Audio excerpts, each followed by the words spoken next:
দর্শক, আমরা তো এই কথা সবাই জানি যে বাংলাদেশ এই মুহূর্তে আন্তর্জাতিক বিভিন্ন শক্তির খেলার উর্বর ক্ষেত্রে পরিণত হয়েছে এবং আন্তর্জাতিক সেই খেলা এবং অভ্যন্তরীণ কিছু বিষয়ে এখন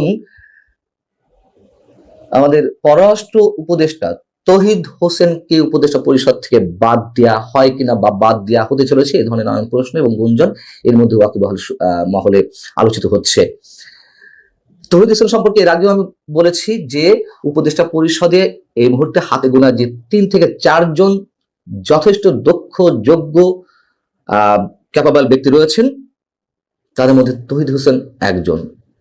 তার সততা, তার যে পরিকর্মা, যে স্টাইল, সেটি নিয়ে কোনো প্রশ্ন নেই এবং তিনি এমনই একজন পেশাদার কূটনীতিক যাকে কূটনৈতিক পরিসরে অ্যাক্সিডেন্টাল ফরেন সেক্রেটারি হিসেবে অভিহিত করা হয়। অর্থাৎ তিনি যে কোনো কূটনৈতিক সংকট যে কোনো মুহূর্তে সামাল দিতে পারেন, অথচ তার কাজকর্ম নিয়ে প্রশ্ন তোলা হচ্ছে।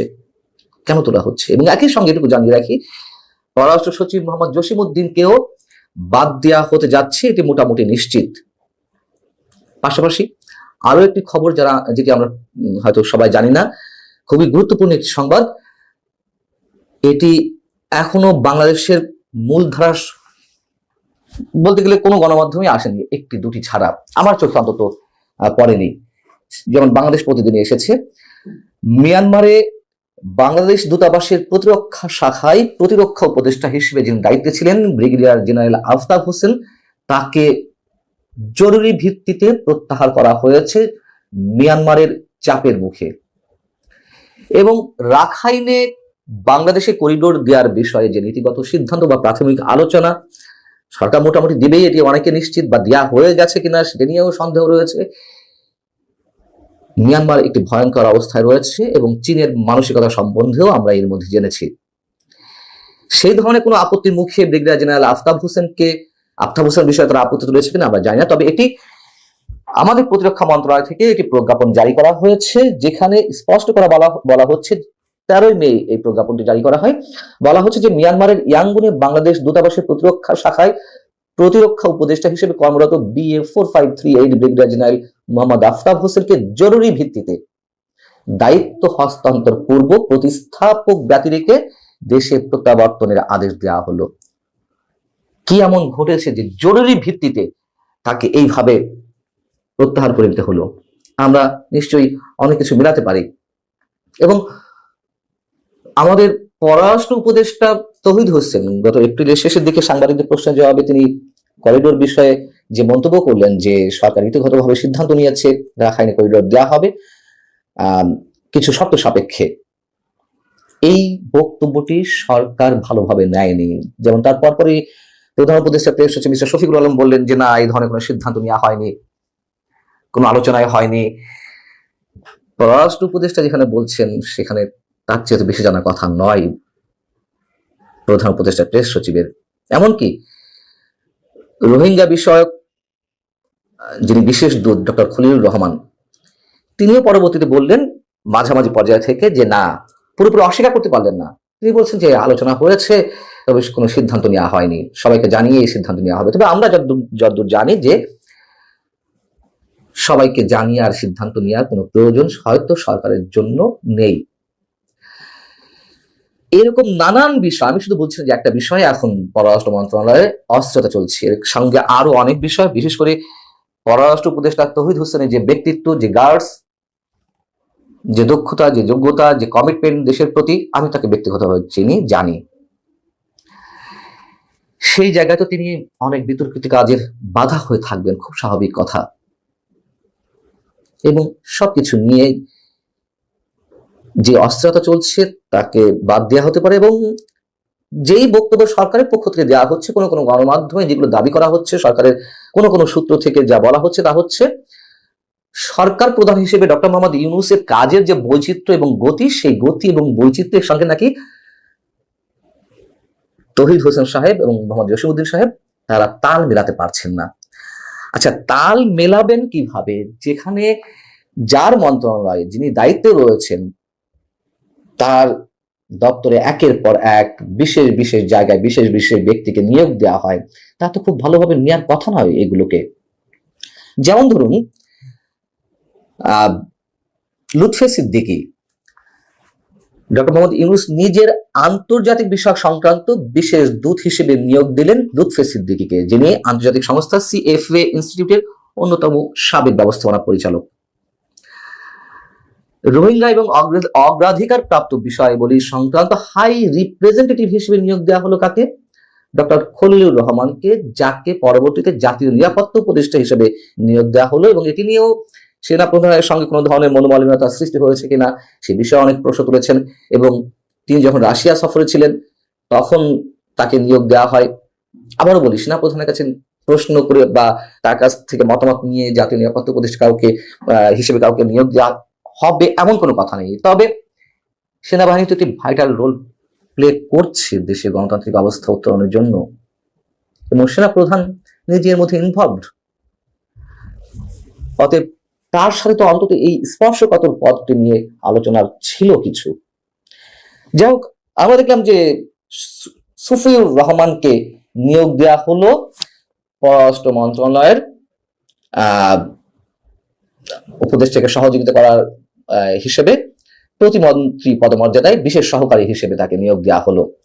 তিনিও জাতিসংঘের স্থায়ী প্রতিনিধি হিসেবে কাজ করেছেন, সুইজারল্যান্ড, মিয়ানমার, অস্ট্রেলিয়া সহ বিভিন্ন দেশে রাষ্ট্রদূত এবং হাই কমিশন হিসেবে কাজ করেছেন। এর পরবর্তীতে যেটা ঘটলো সেটি আরো অবাক হওয়ার মতো বিষয়। সেটি হচ্ছে পররাষ্ট্র মন্ত্রণালয়ের নিয়োগ এবং বদলি তদারকির দায়িত্ব দেওয়া হলো অন্য দুই উপদেষ্টাকে, আদিলুর রহমান খান এবং মাহফুজ আলমকে। এগুলো কি তৌহিদ হোসেনের খুব ভালোভাবে নেয়ার কথা? নিশ্চয়ই তা তিনি নেয়ানও নি। আমরা একটা উদাহরণ এখানে টানতে পারি, যে বিষয়ে এর আগে আমি নিজেও কথা বলেছি। বিমস্টেক সম্মেলনে যখন ভারতের প্রধানমন্ত্রী নরেন্দ্র মোদীর সঙ্গে আমাদের প্রধান উপদেষ্টার সাক্ষাৎ হলো, আলোচনা হলো, কি আলোচনা হয়েছে, কোন কোন বিষয়ে আলোচনা হয়েছে এবং খুব গুরুত্বপূর্ণ বিষয়গুলো সেখানে উঠে এসেছিল। সেই সব বিষয়ে আমরা দেখলাম যে সেখান থেকে পররাষ্ট্র সচিব বা পররাষ্ট্র উপদেষ্টা কোন প্রকার ব্রিফিং এ হাজির হচ্ছেন না, সাংবাদিকদের সামনে মুখোমুখি হচ্ছেন না। এটি একটু অস্বাভাবিক নয়? পরবর্তীতে বাংলাদেশে এসে মুখ খুললেন পররাষ্ট্র উপদেষ্টা। এর আগে প্রেস সেক্রেটারি শফিকুল আলম যা যা বলছিলেন মোটামুটি তার সাথে অনেকখানি মিল ছিল না।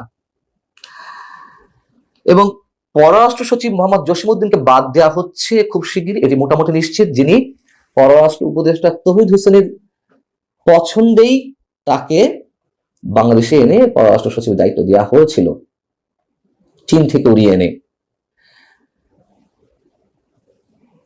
আমরা কি বুঝতে পারছি যে কতটা সংকট ঘনীভূত হচ্ছে আমাদের জন্য?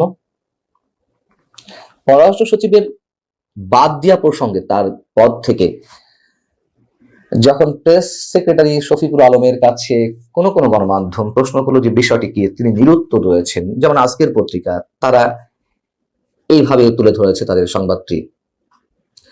এবং পররাষ্ট্র সচিব জানেন যে তাকে বাদ দেওয়া হচ্ছে অবধারিত হবে, এই জন্য তিনি তার পছন্দের কোনো রাষ্ট্রের আবারও রাষ্ট্রদূত হিসেবে যাওয়ার জন্য অভিপ্রায় ব্যক্ত করেছেন। জানি না তার পছন্দের সেই রাষ্ট্রে তাকে দেওয়া হবে কিনা।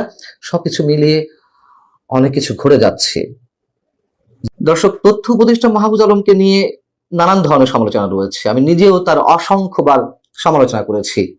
কিন্তু তিনি সবশেষ যে কাজটি করলেন, নিঃসন্দেহে উদারতার পরিচয় দিয়েছেন, প্রশংসনীয় কাজ করেছেন, রাজনীতিতে বিজ্ঞতার পরিচয় দিয়েছেন বিভিন্ন দিক থেকে। একটি ঘটনার মধ্য দিয়ে, সেটি হচ্ছে গত 14 মে রাতে জগন্নাথ বিশ্ববিদ্যালয়ের আন্দোলনরত শিক্ষার্থীদের সঙ্গে কথা বলার সময় তাকে উদ্দেশ্য করে যেই ছাত্রটি পানি ভর্তি বোতল তার উদ্দেশ্যে নিক্ষেপ করেছিল, তাকে তিনি নিজে পরিবারের হাতে হস্তান্তর করেছেন। এর আগে মহানগর গোয়েন্দা পুলিশ, ডিএমপির গোয়েন্দা শাখা তাকে আটক করেছিল, তাকে জিজ্ঞাসাবাদ করেছে এবং তার পরবর্তীতে মাহফুজ আলম তাকে ছেড়ে দেওয়ার জন্য স্বরাষ্ট্র মন্ত্রণালয়ে আবেদন করেন। পরবর্তীতে যে ছেলে এই কাজটি করেছিল, ইমতিয়াজ হোসেন, তার পরিবারের কাছে তিনি হস্তান্তর করেন। এবং এই বিষয়ে মাহফুজ আলমের ফেসবুক অ্যাকাউন্টে যে পোস্টটি করা হয়েছে তা এরকম যে, তথ্য উপদেষ্টার উপর বোতল নিক্ষেপ করা মোহাম্মদ ইমতিয়াজ হুসাইনকে প্রাথমিক জিজ্ঞাসাবাদ শেষে ছেড়ে দেওয়া হয়েছে। আমি বলছি যে এর মধ্য দিয়ে মাহফুজ আলম কি কি ধরনের বিজ্ঞতার পরিচয় দিয়েছেন রাজনীতিতে। তো এখানে বলা হচ্ছে ডিবি অফিসে ওই ছেলের সাথে এবং তার পরিবারের সাথে কথা বলেছেন তথ্য উপদেষ্টা। আন্দোলন শেষে তিনি তাকে বাসায় আসার দাওয়াতও দিয়েছেন এবং এখানে জানানো হচ্ছে যে দুপুরে উপদেষ্টা মাহফুজ আলম ইমতিয়াজ হুসাইনকে প্রাথমিক জিজ্ঞাসাবাদ শেষে অভিভাবকদের হাতে সোপর্দ করার অনুরোধ জানিয়েছিলেন স্বরাষ্ট্র মন্ত্রণালয়ে। ইমতিয়াজ হোসেন যে কাজটি করেছিল সেটি অবশ্যই ফৌজদারি অপরাধের পর্যায়ে পড়ে, নিঃসন্দেহে এটি নিন্দনীয় কাজ। যদিও সে বলছিল যে না, আমি বোতলটি আকাশের দিকে ছুড়ে মেরেছিলাম, এটি তো আর বিশ্বাসযোগ্য নয়। আমরা তো দেখেছি সে কিভাবে কার উদ্দেশ্যে এটি ছুড়ে মেরেছিল। তো মাহফুজ আলম ওই রাতে তাৎক্ষণিক প্রতিক্রিয়ায় যেই বিষয়গুলো ইঙ্গিত দিচ্ছিলেন তাতে আমাদের অনেকের কাছে মনে হয়েছে যে তিনি আওয়ামী লীগের বা যুবলীগ ছাত্রলীগের নেতাকর্মীদের উদ্দেশ্যে তিনি মন্তব্য করছেন যে এটি ষড়যন্ত্র রয়েছে। পরবর্তীতে আবার তিনি যখন মিডিয়ার সামনে আবার আলাদাভাবে কথা বললেন তখন স্পষ্ট হওয়া গেল যে তিনি জামাতের উদ্দেশ্যে কথাগুলো বলছেন, জামাতকে তিনি সন্দেহ করছেন।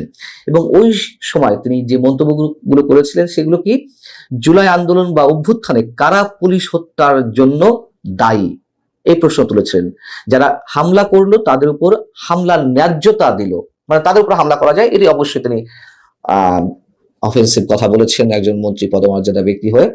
তিনি বলছেন যারা এই কাজটি করেছে এটা হতে পারে তাদের প্রতিবাদের ধরন, যারা সিটিং মিনিস্টারের উপরে হামলা চালাতে পারে তারা পুলিশের উপর কি করেছে এটি আমরা বলতে চাই না।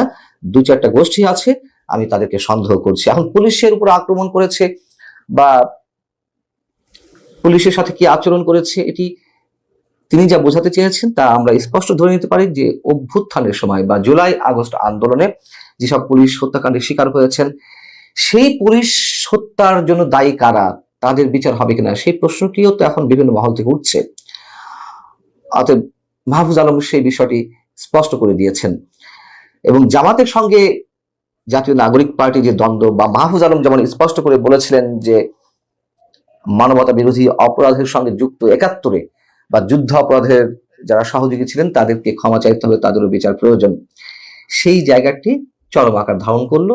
দ্বন্দ্ব আরো প্রকটভাবে স্পষ্ট হয়েছে, তিনি সেটি প্রমাণ করে দিলেন।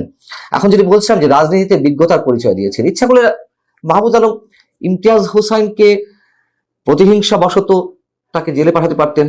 তার এখন অনেক ক্ষমতা, তিনি উপদেষ্টা পরিষদের অন্যতম প্রভাবশালী উপদেষ্টা, ২-৪ জনের মধ্যে একজন, কিন্তু তিনি সে পথে হাঁটেননি। তিনি তাকে তার পরিবারের কাছে হস্তান্তর করে তার উদারতার পরিচয় দিয়েছেন। আরেকটি হচ্ছে তাকে কিন্তু এমনি এমনি ছেড়ে দেওয়া হয়নি। ডিবি কিন্তু ইমতিয়াজ হোসেনকে জিজ্ঞাসাবাদ করেছে, যতটুকু তথ্য নিয়ে নিয়েছে। এখন রাজনীতির খেলা আমরা হয়তো দেখতে পারি সামনের দিনগুলোতে। আবার এও বলা হয়তো যে জামাতের সঙ্গে যে দ্বন্দ্ব এনসিপি বা মাহফুজ আলমের, সেটি নাটকের কোনো অংশ হতে পারে নাটকের অংশ। আমরা এই মুহূর্তে কোনো মন্তব্য করতে চাচ্ছি না। তবে সব মিলিয়ে মাহফুজ আলম যে কাজটি করলেন সব দিক থেকেই বিজ্ঞ রাজনীতিবিদদের মতোই কাজ করেছেন। আল্লাহ হাফিজ, ভালো থাকুন সবাই।